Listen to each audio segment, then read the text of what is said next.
This show is made possible by Apple Podcasts, Squarespace, SoundCloud, and available wherever you get your podcasts. And by the generous contributions of subscribers like you. Thank you for reviewing, sharing, and subscribing. If you think you've experienced an unexplained event, maybe brushed against the paranormal, and would like to share your story, contact us at phenomenacasefiles.proton.me. Please add the keywords Listener Casefile X to the subject line of your email to pass through the show's strict communication filters. And finally, enjoy tonight's show.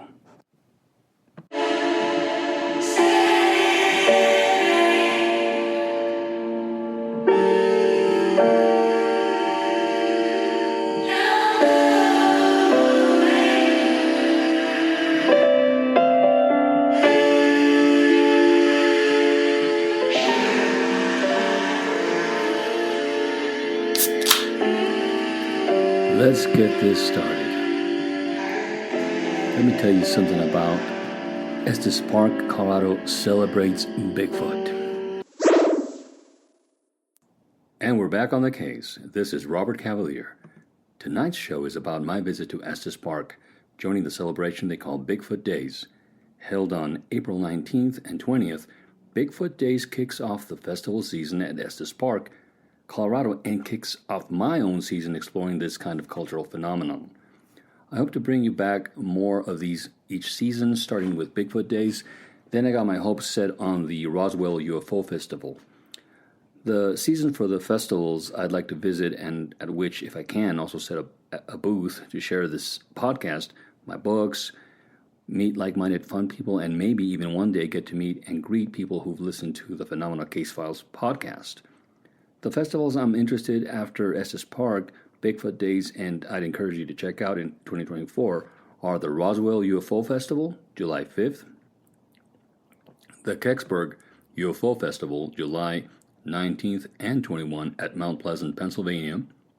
Number 3, Phenomicon, September 4 through 7 in Vernal, Utah.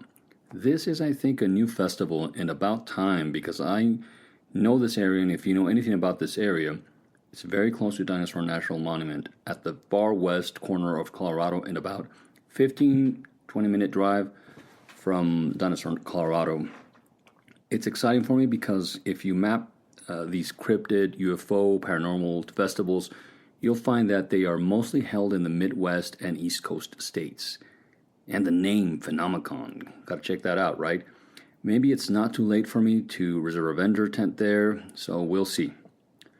So for me, it's nice to have festival options available, which are within 5 to 6 hours drive.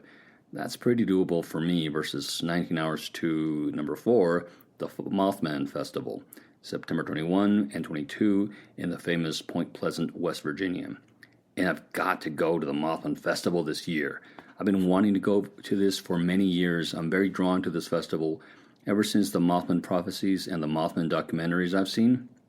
It's just something I really want to do, and I just love the eeriness and the lore. Those areas are wholly different from my own experience growing up in the Southwest and Mountain West. It's a far more humid area, more gloomy, more moody, and I know people from those areas probably sometimes long for sunny places like where I'm from, but I love those kind of rainy days, and I look forward to going to the Mothman Festival. It's a goal of mine this year, and I will do it. Probably going to have to fly out there. By the way, if you head over to the calendar tab on the phenomenacasefiles.com website, you'll see that I'm be covering that movie, The Mothman Prophecies, with my friend Dan over at the Hacking It podcast. So he'll come on the show to co-host with me. This will be a more fun type of episode, looking at this movie from different angles and bringing you our impressions, commentary, and of course, hijinks and laughs. So save the date. That should be episode 5 on May 23rd. There are many other festivals going around, but these are the most accessible to me, and it made me realize that besides the Vernal, Utah Convention, there's a big swath of land surrounding these mountain states, to include Arizona, Utah, Colorado, New Mexico, Wyoming, Montana, South Dakota, to name more than a few. where really aren't any kind of festivals held like this. I'd really like to see a convention or festival at Aztec, New Mexico. Boy, wouldn't it be a dream to buy a little hotel, set up a bookstore, and a small convention venue there. Anyway, that's a dream of mine. And there used to be a little haunted hotel there, actually, which we'll cover later on. I'm headed there this coming Memorial Weekend, and I'll bring back some stories. That's a promise. So let me ask you this. What indie podcast do you know of that takes you places like I'm doing? Just saying. Subscribe and share. We're going places together. The main vein of the Phenomena podcast is delving into mysteries and lore, bringing on experts in the field to share their findings and worldviews, as well as diving into the metaphysical dimension of the philosophy of the paranormal. Look, I'm primarily a writer and not a podcaster. Along the way, I've discovered that sharing with listeners and readers the words and the worlds I've discovered, both imaginary, real, and maybe paranormal, is an immensely rewarding experience for me. It's about dialogue, about sitting across a table in a poorly lit tavern and talking away the night with old and new friends about all sorts of things. But I'm covering festivals as a special part of the podcast because these kinds of events bring a special group of people together. That's a community, sharing laughs, perspectives, celebrating, and making great memories. And almost all of these festivals have a grassroots origin. They came about as a town or an area came to terms with their lore, with great unexplained events, cryptid sightings, hauntings. Usually these towns just organized the festivals and embraced their legends, sharing them with the world. That's the case with the Mothman Festival. And I can tell you this, it's much the same with the Kecksburg incident. There are other places ripe with festival potential like Kingman, Arizona, St. Augustine, Florida, Aztec, New Mexico, Taos, and Atchison, Kansas. So without further ado, let's get on to the program I prepared for you. Enjoy the show.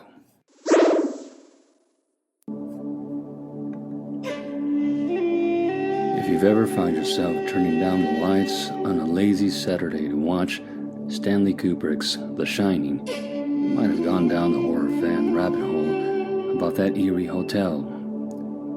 Then found out the hotel was inspired by the Stanley Hotel at Estes Park, Colorado. So, it may come as a surprise this little mountain town has been running a festival dedicated to what is, perhaps, America's favorite cryptid, the legendary Bigfoot. Making my way through the winding mountain roads of Highway 36, I found myself drawn to what amounts to a homegrown festival that, at first glance, resembles more a farmer's market than a cryptid festival, until you get closer and spot a giant happy-faced inflatable Bigfoot effigy. It's a light, jovial atmosphere within the town's festival enclosure, rock Irish fusion blasting from a stadium nearby and vendors' tents peddling their wares that meets the senses. All of this with a scenic mountain backdrop that, on a chilly spring, was sprinkled with the lightest snowfall and a Rocky Mountain breeze. It's a familiar affair, a goofy, toothy, light-headed, especially if you happen to be onto the Twisted Griffin's beer on tap. Mini romp in the park. Yet, for a state which is not readily known for strong Sasquatch associations unlike, say, Oregon, the Eastern Board, or even the Southwest, this is a welcome lean-to, a sweet, pillowy meetup with the farcical side of the paranormal.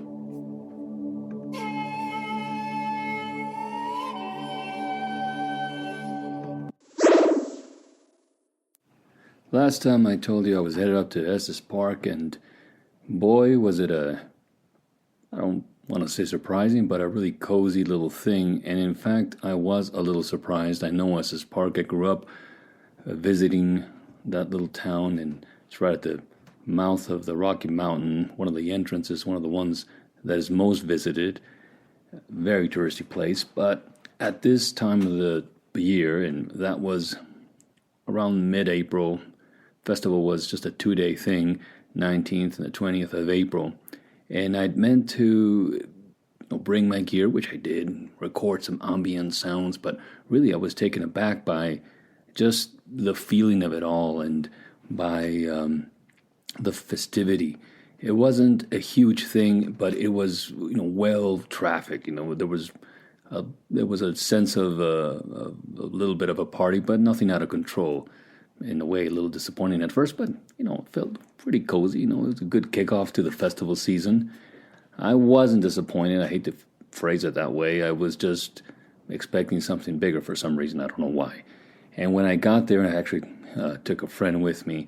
I shied up a little bit about fanning out and doing interviews because it wasn't as available. It was really more about tents and little things to buy and big, inflatable Bigfoot things and floating about and some policemen. In fact, when I came right upon it, I asked a lady cop, I asked her, where's the Bigfoot Festival? And she turned around and looked at me like, this is it. You're here. And I kind of looked a little bit, oh, well, yeah, of course it is. Yes, of course. I knew that. Well, there was just at the entrance a lot of things, a lot of baked goods and all kinds of little things. And I just didn't take it for that. I didn't really notice all the things around. But never mind that, it was still pretty fun and got to be in an atmosphere in which people were celebrating something which is really not that common in Colorado. In fact, I don't think there is any other place in Colorado that has something similar. So I think Estes Park is unique in that. And you might have heard of other festivals like the Frozen Man, Dead Man, Frozen Man of Nederland, which got moved actually to Estes Park. So that'll be something there too. That's a weird little and fun little thing, too quirky thing, just like a lot of Colorado things. I enjoyed it. I said I took a friend with me just to, hey, we're going to check this out, see how it goes. I might fan out, try to peddle my own wares, and see what happens. I bumped into a lot of people that were, there was a Mothman tent, and I tried to talk to the people there manning it, but they were really just interested in selling T-shirts and nothing against that at all. But I think, wouldn't that be a really good opportunity to just talk about why am I here? Well, how did I come here as a vendor, as someone that's obviously into all this stuff? But that really wasn't the way it went. And there was some guy, because the day before there was some thing that you pay for, and you get to kind of mingle with the big experts, the Bigfoot hunters, the ones that go out there and get Bigfoot. Although, to my knowledge, and nothing against them, I haven't seen really any Bigfoot head trophies or Bigfoot cages caged in, like, something you could pay a few coins and watch. Nothing like that. This is an elusive creature. So the very notion of a Bigfoot hunter is a bit strange. I like it. I like those people too, and they come in quite a few varieties. So you can't peg them all as this or that. Was kind of curious that in order to talk to them, you have to pay $20 for, a photograph of some rather normal-looking guy with a beard.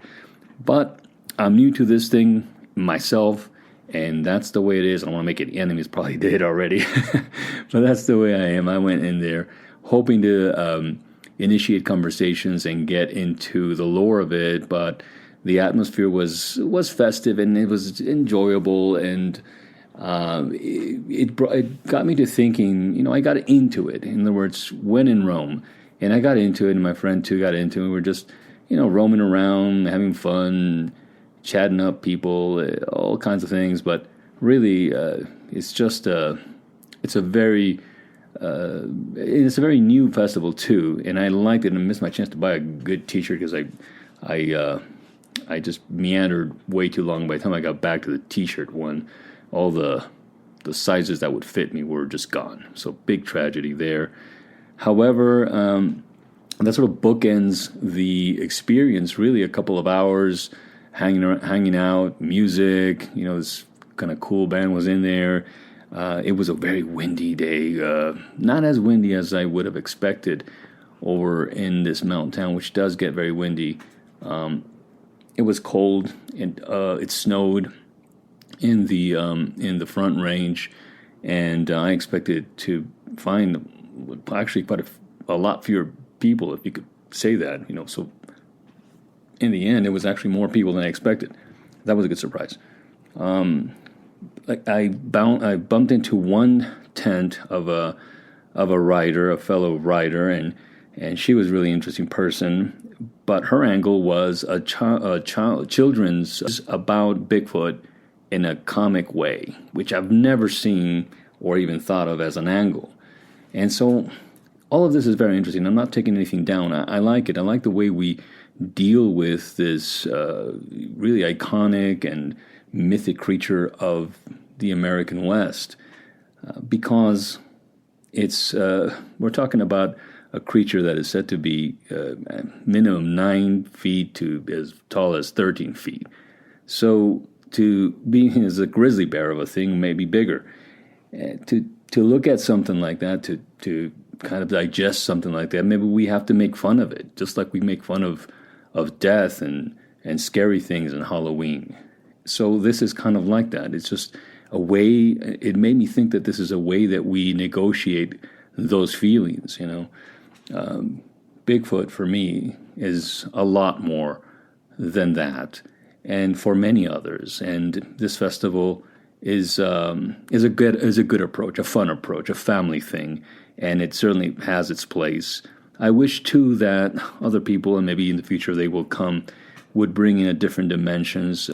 Definitely, the Native American experience is missing from this, and other angles, the anthropological aspect of it all, the folkloric, the mythical, all of these things. But that's okay.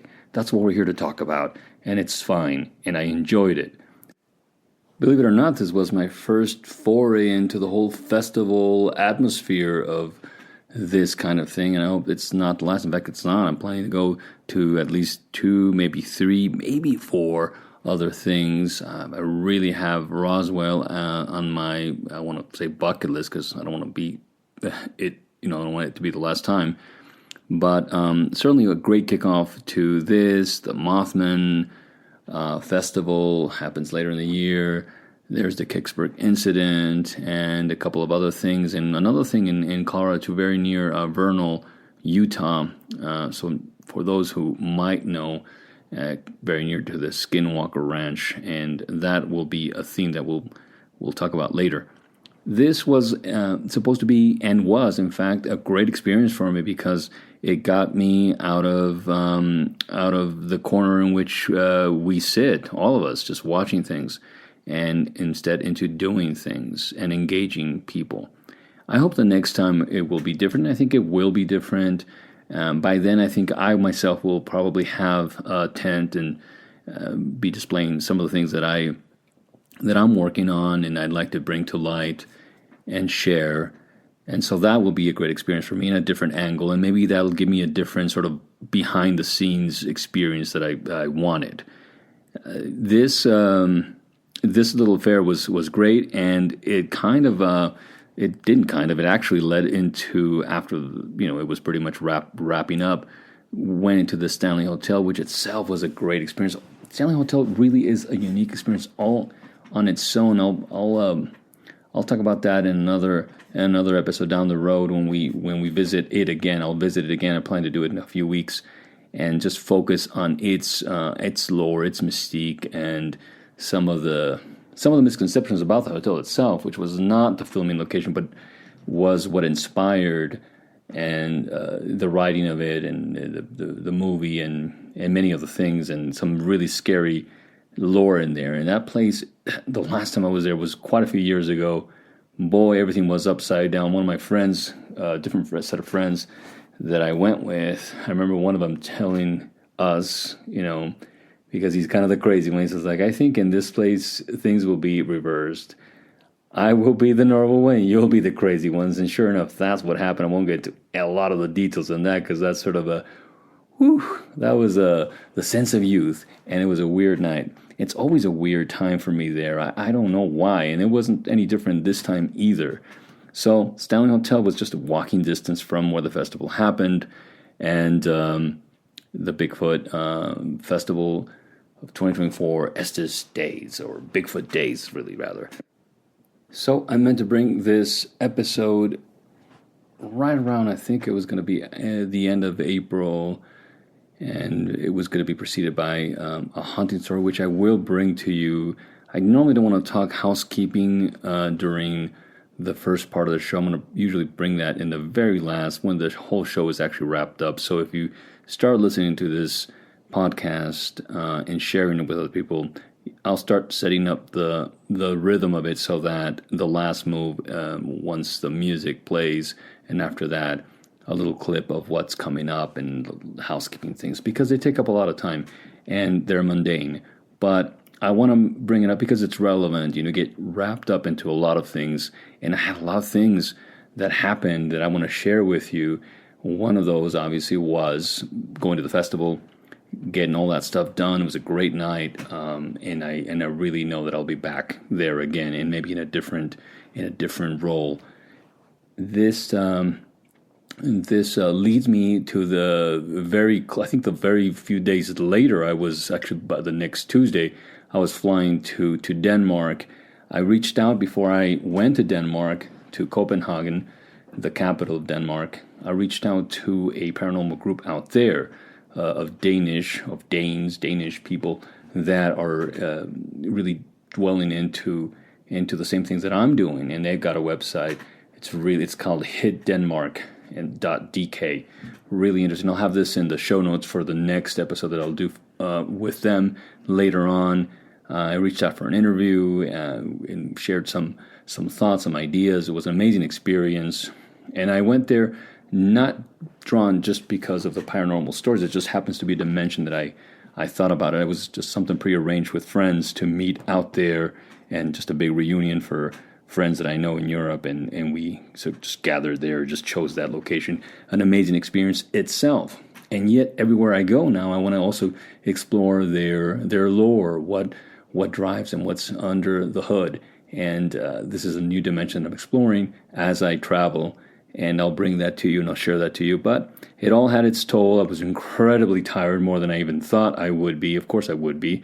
Yeah, the flights and the marathon of walking everywhere and so forth. I've been avoiding flying for a long time, for years, and I think this is, actually, I don't think this is my first time flying since the end of COVID, and it was a little bit stressful for me, just, I think, psychologically. It's just, not that I don't like traveling, I do, the whole process of getting from one place to another and crossing an ocean is more frightful than Bigfoot, let me tell you. At any rate, this is not going to be the last time that we'll be talking about Bigfoot, the wild man, Sasquatch, the man in the woods, because it's something that I actually never expected would loom so large in the background of my psyche, or even the foreground, really, as, for me, a spiritual entity, an entity that's itself encapsulates all the mystery of the other side, whatever that means to you. I love the fact that it exists. Even if it exists only as an imaginary figure, it's valuable to me. If it exists as a real thing, and let's define real as something that interacts with our physical world and the way we understand the rules of this world, then that's an amazing prospect. I think it probably does, but you can argue with me. I don't know, and the not knowing is actually incredible. It's beautiful. It's not something that we can wrap our head around really quickly, really easily, because there is an ineffable quality to this creature, and that's what drives me. Other people's, it might actually not. It might actually be a bit repulsive, or, as in the case of the festival, a bit of a light-hearted thing to enjoy, and there's nothing wrong with that. We should enjoy it like that as part of it, and kids enjoy it and all of that, and growing up with it. Growing up, I didn't really think too much of Bigfoot. I didn't really think of Bigfoot or Yeti all that much, other than as, I guess, how people that go about their business think about it. I wasn't really even that interested. And in fact, I kind of kind of blew it off as just, tall tales that were fun to tell. And as I delved into the subject a bit more and encountered certain figures, and I'll just share that I actually went into graduate studies for ecology as part of my graduate studies. And in doing so, I discovered, not Bigfoot, so no drum roll there, but I discovered great many deal of mysteries. And so I'm really into the idea of the paranormal, which what we label as paranormal, as being part of the ecology, as being part of what we coexist with and yet not know so much about. So that's my idea. I think that it's part of the ecology. I think that if it isn't, then we should know. So if there is something out there interacting, whatever it is, if it's cryptids or some forces that we can't understand interacting with our world in some way, then that's part of the ecology. That's part of our world, and we should try to understand it. I should try to understand is what I told myself. Bigfoot existed to me as a kind of comical, mythic figure, much in the way it was treated at the festival. But we're going to look later on, not in this episode, but later on we'll get more in depth into what literature exists. And one of the most amazing books, which I hope I give a good justice to it, is by Dr. Taylor. He's with Future Generations University. You should look into that university and its programs. An amazing a look and an amazing angle into how we interact with conservation. Very different angle versus what we think of conservation in terms of preserving parks and all. That's part of it, but Future Generations brings the wild into the urban areas and how people living in urban areas and towns and cities can really just not create manicured parks, which are fine to exist, and I think they're great, but also start to really intertwine those two things. And it's I'm not giving it justice, but I'll get into that more later on. I think you would want to look into that if you're interested in ecology, if you're interested in conservation of a different angle, and one in which, as part of your graduate studies, if you're interested in that, you don't sit and just read books, which you really do, but you also get out there and you're part of the community. You're interacting, you're doing things. Your feet are on the ground. You're not just in the clouds, and that's interesting to me. So, one of the leading, in that time he was the director of the school, the dean of the school, and he still has a prominent position there, and wrote an amazing book about Bigfoot. And that's one of the things we'll cover later on. And as far as other literature that exists, there's quite a few others. There's the American Indian angle and how it exists in the American Indian psyche, the First Nation psyche. And that's itself is an amazing thing to get into, because Bigfoot is a spiritual being, a being that itself represents the mystery of our existence, or the mystery that we just cannot uncover easily. And beyond that, it's what it is at its surface. So you think about something like Bigfoot, whether it exists or doesn't exist. Let's just forget about that. Let's think about it as a thought experiment. But let's just say a real creature. So what is it? What is its nature? That's one of the first things that we should ask. And one of the things that I notice is that it's a visitor. Or is it? It's something marginal, something that just quite is not within our society. But if we somehow delve into the woods, maybe deep into the woods, we might come in contact with this creature. And that's an amazing thing. And that's itself is just a mind-shattering, paradigm-shifting type of thing. When that happens, and there are people who are highly credible, who have reported encounters which they think are consistent with something that is not just a cougar or a bear or some other animal, but a wild man, something resembling a humanoid, an ape-like creature, and yet more intelligent and more savvy and elusive. And that's the key about Bigfoot. Something so large, so big, and yet we can't find it. We can't pinpoint it unless somehow we happen on it or it wants to be seen. And when I speak about Bigfoot as an ecological figure, as I tied it in, I'm not trying to recruit something that's not there. To me, it's a different dimension of Bigfoot. Bigfoot, to me, exists as an ecological figure. An ecological figure in the sense that he exists in a wilderness, in a place that is beyond the grasp of civilization, of mankind. By definition, a figure at the fringe, an outcast. And yet something or someone, this entity, chooses to be outside of our grasp, of our experience. Though we don't know its motivations. We don't know if it is actually choosing to be aside from us, or we humanity, we humans, are choosing to be outside of that realm.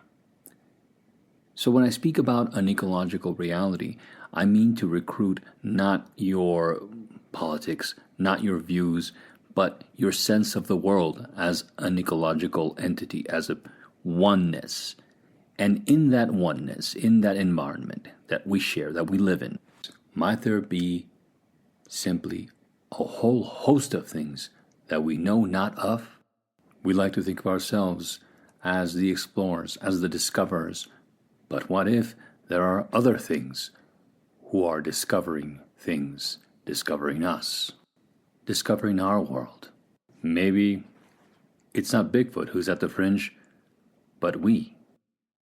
Colorado used to be the Mountain West frontier, and if you doubt it, you can come over here and look at the great Rocky Mountains, majestic, snow-capped, even in the summer, and you'll see that there's a whole wall of things that are going to impede your path west. So maybe some people choose not to go that far west because it's just too hard. Yet somewhere along the line, we did go west. We did overcome that big wall of mountain, of rock, of trees, of animals, of even at once upon a time grizzlies, and whether you like it or not, once upon a time a native people that lived there for 30,000 years or more. They spoke of the Bigfoot, Sasquatch, the wild man. And now we, the civilizers of the world, hold festivals and hold up pop-up dolls and all kinds of things that look like Bigfoot. Into what I was saying about what Bigfoot is, just from an observational standpoint, a solitary figure, a creature that, not unlike a cougar, avoids humanity. And if so, to me that speaks of a certain kind of wisdom, a wisdom of the woods, a wisdom of the wild.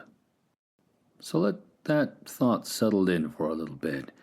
And while you're doing that, let me just take a minute of your time to share this brief message about some of the work I'm doing and something I'd like to share with you, and I appreciate very much your time. One man's solitary mission into the mysteries becomes an obsession. Coming this fall, Phenomena, a new novel by Robert Cavalier, puts you in the shoes of Julian Carr, a crime reporter turned paranormal investigator who almost loses everything that once mattered to him in his search for the truth in what could be his one last case. Published by the Wildman's Press. Stay tuned for release news on PhenomenaCaseFiles.com and on X at PhenomenaXFiles, and for advanced copies at Amazon and Kindle. Think about the different aspects of this creature. Could this wildman be something which does exist in as an ecological reality? What does that tell us? I think a lot, and I talked a little bit before this about the terrifying aspect of the Bigfoot, of an animal so big. People were terrified by grizzlies, but imagine a Bigfoot thinking animal, an animal that is cunning. And again, I would emphasize its elusiveness. And there are many other animals that are very elusive, like the mountain lion. In fact, many have said that the cry of the mountain lion is really what people confuse as the Bigfoot, and that may very well be the truth. But there may be quite a bit more to that as well. I think that as a terrifying figure, it's interesting too. Its aspect, its huge head, its definitely threatening potential to something as small as a human. But I think another thing that's very interesting about it is that if one were to gaze, and I would wager gaze at this animal, or be caught in its gaze rather, I think that it would be a thing that knows you, something from whose gaze you cannot escape, a knowing, thinking thing. And I wonder if that's something that lies beyond that fear barrier. In fact, I think it is. And it's something ineffable, like the wind, a river, a cloud, things that stand tall, large. They're inescapable, they're all around us, and yet we can't really quite grasp them. But what does the Lord tell us? The Lord tells us, and it has for a long time, this lore is not just something from modern man or, people that get stigmatized as rednecks. Sorry, but that's what they're called, rustic people. It's not really their story. It doesn't really belong to them. Not that it doesn't belong to them, but I'm saying its origins, the origins of Bigfoot, go way deeper, and they go thousands and thousands of years. And that lore tells a similar story to the people that encountered this creature, or said to have encountered it way later. And it is at its surface a solitary creature, a creature that dwells in the woods, a creature that is at one with the woods, and a creature that doesn't want to be found. Unaccompanied. We don't really hear about a Bigfoot tribe or a Bigfoot horde. In fact, the experience is usually described as either those terrifying sounds or cries that sound a bit like a mountain lion, or even something quite a bit more terrifying. And then also people have described a stench infused in rot and sulfur. And that is also a bit strange to me. It is what it is in terms of descriptions. That's what we have.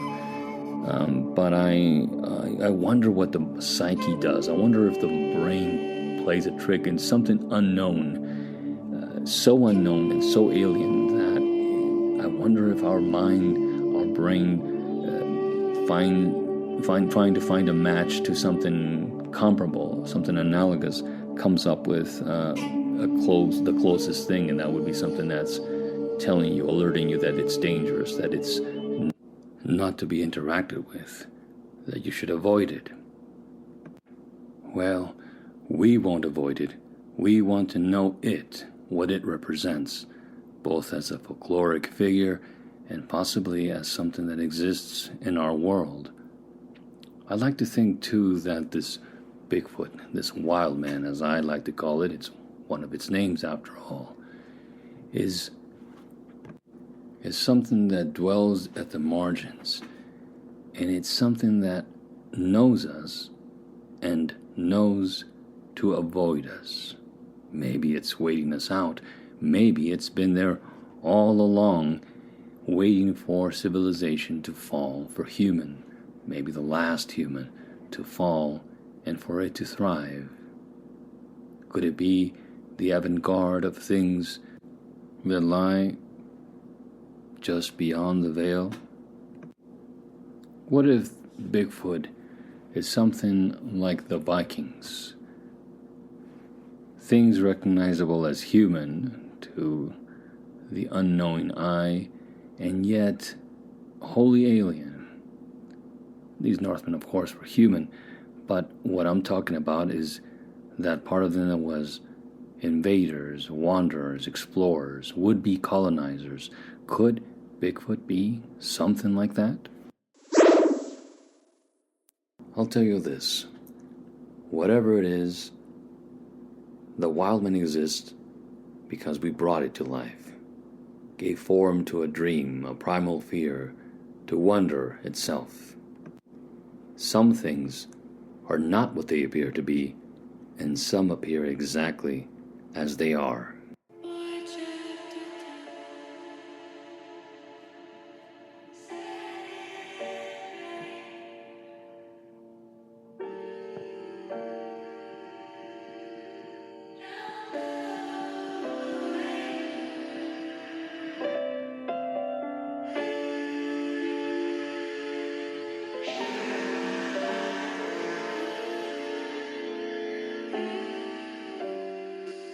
I hope that you've enjoyed the show this time around. It's been a few weeks, and this is a podcast that is going to be coming in at you in a bi-weekly frequency.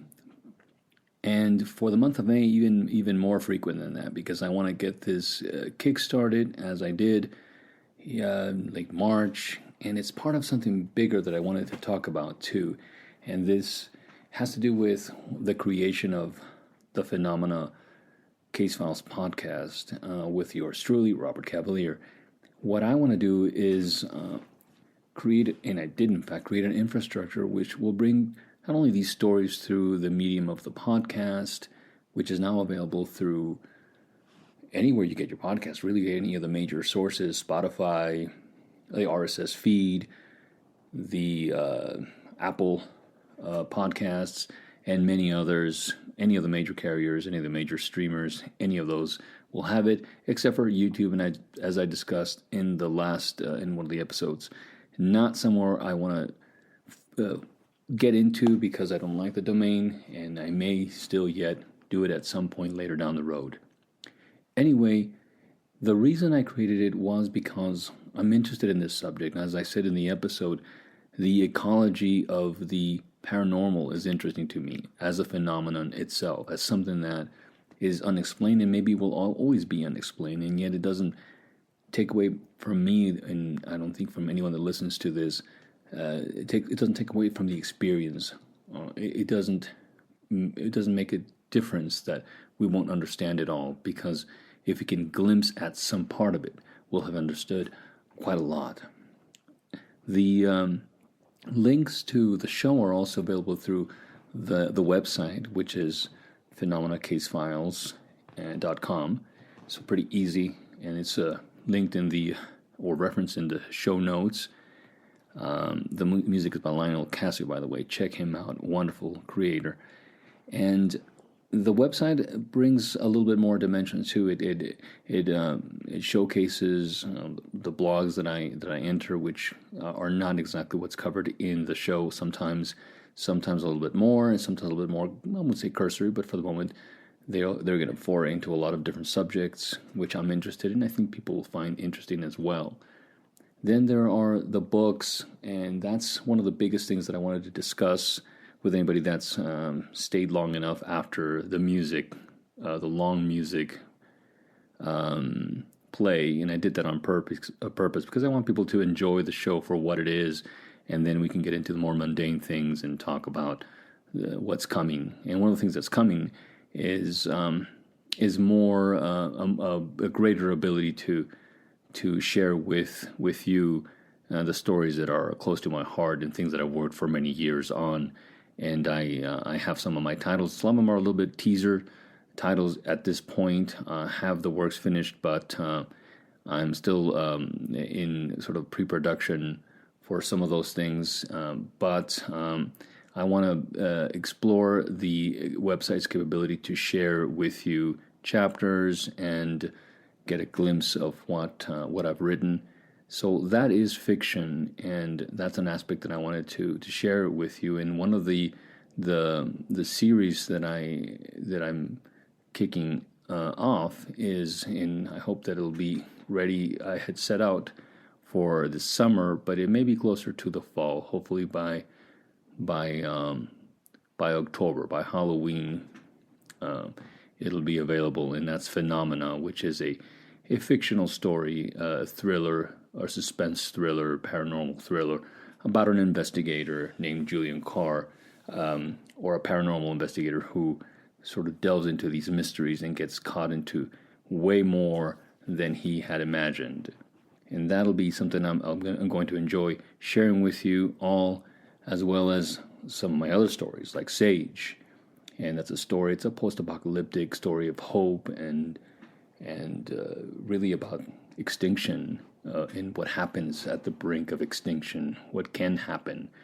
I talked about that on the show a little bit, about how we've brought many animals to extinction, and at some point ourselves we may face that. We may face that even very soon, sooner than we thought, and I hope not. I'm not a harbinger for these kinds of news, and yet it's a potential, a great potential for happening. I think that we have weapons that can destroy what we call civilization, and out of that, out of the rubble, may arise a different kind of human, maybe something more like Bigfoot, more akin to its mysteries. Who knows? But I go into these, so it may be confusing, but I don't think it is.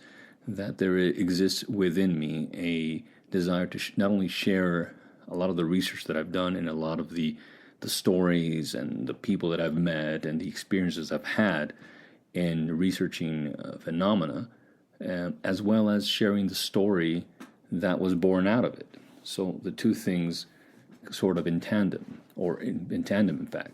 And then there are other stories like Borderlands and like which is a sort of sci-fi punk, cyberpunk genre, noir, detective noir story. When I'm very, very happy about it too, and then I'll start to also share in that book section the books that I have based my research on. I very much am interested in people delving on their own and carrying on their own investigations. So think of me as a kind of a host for a great, a host of a gallery, and you can walk into the gallery and discover for yourselves many other treasures, and I want you to do that.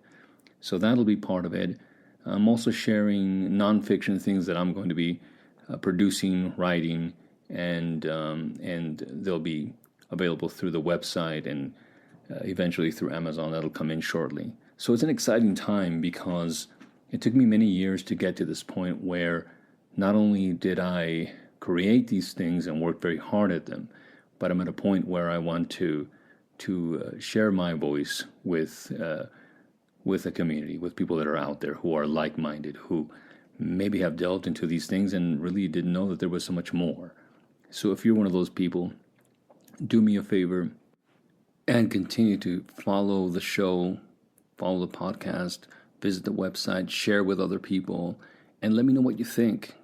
Write to me. The email is in the website. Or write to each other, share stories, share experiences. And I'll be out there much more. And so as I built on this year one, it'll be very interesting to see what comes after all this effort. And I think many great things will come. And I look forward to sharing with you and getting to know you. And I'll share with you my last thought, which has become the mantra of the show, and that is that you should brush up against the borderlands of your own experience. Seek that veil and see what's behind that veil, and realize that the fringe is closer than you think.